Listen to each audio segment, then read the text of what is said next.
စူပါဆန်ဒီမှာချန်ပီယံဆုနဲ့အလံမဝေးဖို့အတွက်အားမွေးပြီးတော့ကစားကြရမယ်မန်စီးတီးနဲ့လီဗာပူး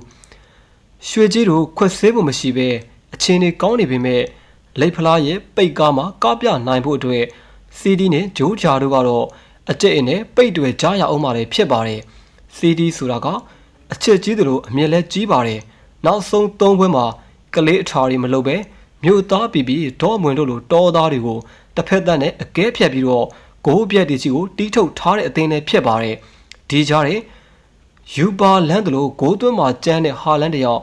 ရိုနယ်ဒိုနဲ့မက်ဆီဝင်ပူးတို့လိုပွဲတိုင်းလိုကျန်းပြနေလို့ဂျိုးဂျာတို့အတွက်တမျိုးအထာနဲ့ဖိုးကြမဖြစ်အောင်ဂယုစိုက်ရပါလေဖြစ်ပါတယ်တစ်ဖက်ကဂျိုးဂျာကတော့ယာဒီအစမှာကျင်ရရခဲ့ပေမဲ့နောက်ပိုင်းမှာတော့လင်းသေးထားတဲ့မုတ်ဆိုးမလိုလူတကာဝင်ကြိတ်တာခံနေရတာလည်းဖြစ်ပါတယ်အဲ့ဒီလိုပြောလိုက်လို့ဖိုးကြနေတဲ့ဂျိုးဂျာကိုရှော့တက်လို့လည်းမရပါဘူးချန်ပီယံလိဂ်မှာဆရာကြီးလုံနေတဲ့ရီးရဲကိုအပီဖြဲပြီးအိမ်ကွင်းမှာ1စီးဆိုတဲ့ရလက်နဲ့တီးထုတ်နိုင်ခဲ့တာပါစီဒီနဲ့ဂျိုးဂျာနှစ်သင်းလုံးကတော့ခွတ်ဆေးဖို့အစီအစဉ်မရှိတဲ့ရွှေကြီးတို့နဲ့ရမက်က9မှတ်ထိကိုကွာဟနေတာဖြစ်လို့အာလာဝကလိုကြံပြီးအပီစော်ဖို့လိုအပ်နေရလဲဖြစ်ပါတယ်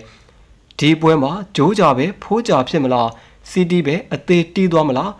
ဒါမှမဟုတ်စီတီပဲညီးသွားရမလားဂျိုးဂျာပဲတမျိုးတာသွားမလားဆိုတာကတော့လာမယ်စူပါဆန်ဒီရဲ့ပိတ်ကားထက်မှာစောင့်မျှော်ကြည့်ရှုရအောင်မှလည်းဖြစ်ပါတယ်ဒီပွဲစဉ်နဲ့ပတ်သက်ပြီးတော့ကိုယ့်ရဲ့အမြင်လေးတို့လည်းကောမန့်လေးမှာချပြီးတော့ရေးခဲ့ကြပါအောင်ဗျာနောက်နေ့မှာလည်းဒီလိုမျိုးပွဲစဉ်လေးတွေကိုပြုလုပ်ပေးသွားအောင်မှာဖြစ်လို့ဗီဒီယိုလေးကိုကြိုက်နေတဲ့ဆိုလို့ရှိရင်တော့ like and share channel လေးကိုလည်း subscribe လေးလုပ်ထားကြပါဗျာအဆုံးထိကြည့်ရှုပေးကြတဲ့အတွက်အားလုံးကိုကျေးဇူးအများကြီးတင်ပါတယ်